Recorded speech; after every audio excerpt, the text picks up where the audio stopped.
I have to preach the gospel to myself every day. And this is a call to you. You got to preach the gospel to yourself every day. The gospel is good news, and the gospel, love for Christ, love for what he did for us, should be our driving factor. Anxiety, fear about the outcome of something, fear that no one loves me, fear that I'm not valuable, fear that I'm going to do this, fear that this is going to happen to me, is all trumped by the fact that Christ handled it all. Anxiety, directly correlated to fear, but this fear can be fizzled out when we know the truth of who Christ is and what he's done for us. It's powerful. And that directly correlates to 1 Peter 5 and Psalms 55:22. What do both of these scriptures say in common? Cast your anxieties on the Lord. Cast your burdens on the Lord. What does it mean when the Bible says cast your anxieties and burdens on the Lord? It means give it to him.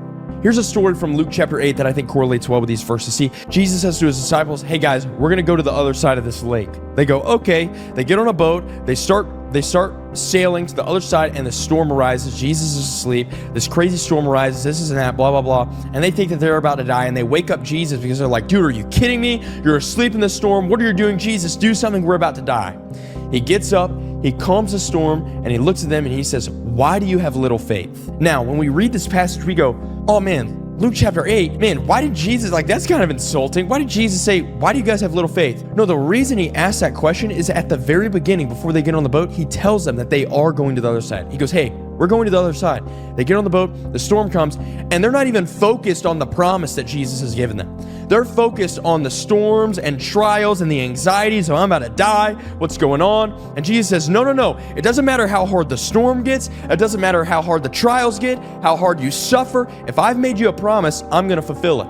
I'm going to fulfill it. And so when the Bible tells us to cast our anxieties on God, Psalms 55:22, cast our burdens on the Lord, it's saying give it to him because he's already handled it.